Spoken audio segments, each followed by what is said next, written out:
This is Teresa. As a busy working mum, she relies heavily on meals she can do lickety-split. But lately, her favourite one-pot dish has been getting a chilli reception. What she needs is a crash course in one-pot cooking that will spice up her kitchen without her having to live in it.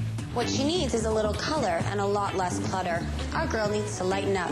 What Mother Teresa needs is a miracle and 3 surprise guests for dinner, because we're about to crash her kitchen.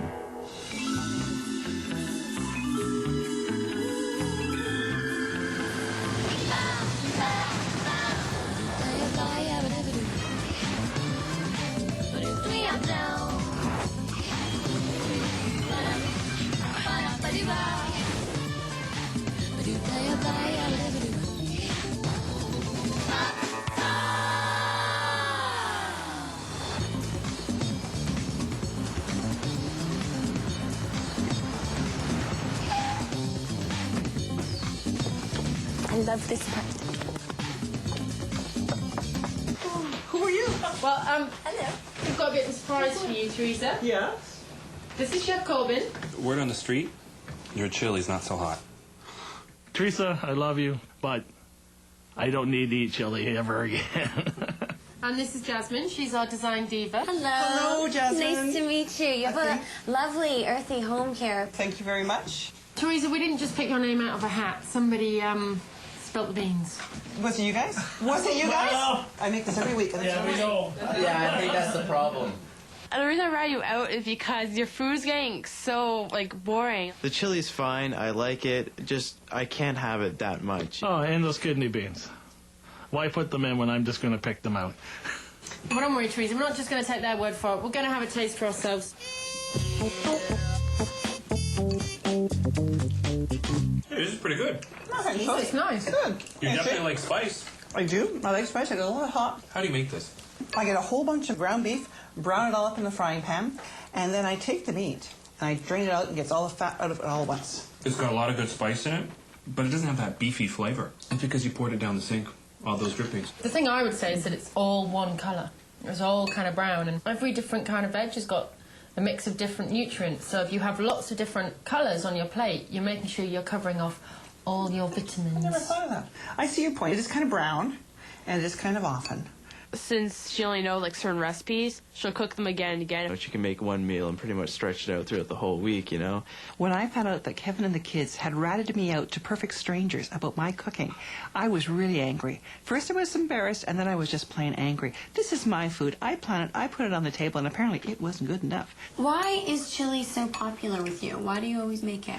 Well, I like it for speed because I've only got about 20 minutes at night to put dinner on the table because somebody has to go out and do something. And if I can make a quick meal, they have time to eat it and still be with us. If I've made the most of the meal, they do the dishes. And I can get myself bundled up and off to yoga. I can barely touch my toes, but I have one of the stretchy clothes. It's a common problem. You know, people think if you're tight on time, then you have to compromise on taste.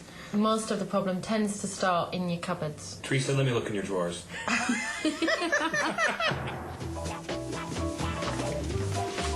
Ground beef. That's going to be tomorrow's chili.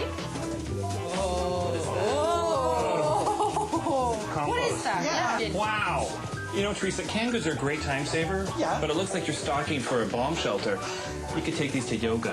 What is this like in case you have a cutting emergency? This is mugs. Old Spice. It's an aftershave. You don't cook with it. All these tiny little spoons. Oh, yeah. And each one represents a bowl of chili you've made somebody eat. We're making you unhappy now, No, Teresa. sometimes I think you're accurate. You know, we are doing it for your own good. It's coming from a place of love.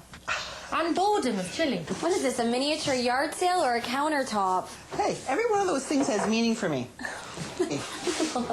Okay, so the good news is that you did color coordinate everything. Yes. Brown dinner and brown kitchen. Yes, it's true. So tell me what happens at the table here. The kids do their homework right here at the kitchen table. They all get out their books and they bring their pads of paper there and they work there. They've done their crafts over there and we have our dinners there. So it's a busy table. This is the place where it all happens. I think it's time that we lighten things up and brighten things up. So come on, Teresa, it's not that you're not a good cook. It's just that you lack a little bit of inspiration. Is that fair? Yeah, that's fair. That's fair. What you need a simple crash course in one-pot cooking. Yeah, but I got timelines, man. I gotta get out of the house at night. By cooking in one pot, you're going to be able to spend time with your family. You'll be able to crank out those meals in no time at all. In order to have creativity, you need to think clearly, though. So you're really going to need a clear workspace. I hope you're not attached to about 50% of this stuff. Oh, I can let some of it go, yeah. Good. Okay, so Teresa, are you up for this? Yes, I'm up for this. Okay, Yeah. well, let's go work. Okay, great. Teresa's food rut's pretty common, and I think the solution's got to be all about beating the clock without sacrificing taste or diversity. The great news is we don't have to start from scratch. That family loves flavor. Her chili was really good, had a kick to it. I say we give her a crash course in some one-pot wonder recipes. We'll update her chili with turkey and hearty black beans. Wrap and roll fajitas will also keep things spicy. And a classic Creole jambalaya will keep the one-pot cooking in the family. Okay, I like it. So you've got one pot to cook in and one pot to clean. So now we've lightened the load and we've lightened the menu. Jazz, how are we going to lighten that space? Well, you know what? We have to energize the space with color. So let's import a little color. Definitely something for the window treatment, maybe a tablecloth, and let's find some accents that are appetizing. Great, sounds like a plan. So all that's left to do is everything. I've been cooking and shopping for my family for so long. I go to the same aisles, I buy the same things. Perfect aisle to make new chili. Okay. New turkey chili. We need black beans. Good substitute for the kidney bean that you were normally using. Chipotle peppers. Never heard of them. Just like smoked jalapenos in a can with a little bit of spicy sauce. All right. And some zing. Zing! Zing! And, coincidentally, chilies. Ground chili paste. Never heard of that before. Teresa, that'd be great if we could kind of spice up and revitalize the chili recipe. Okay. But instead of beef, ground turkey. Low in fat, lots of flavor. Okay, I'll go for it. Hold the front page, busy mum, because I've got pre-cut veg and I've got ready grated cheese. You know, a few cents extra, but it means you're out that door into yoga in no time. Now, every busy mom needs a set of wraps, like these great tortilla wraps. Great for fajitas, great for quesadillas. You want to sandwich your chili in there, make a wrap sandwich. And these are fresh corn tortillas. I'm going to show you some great tricks with that later. Okay. So what you're saying is that's a wrap. That's a wrap. It was really nice to have them point out something different that I could buy, and like the black beans. I'll see how my family likes it in the pot.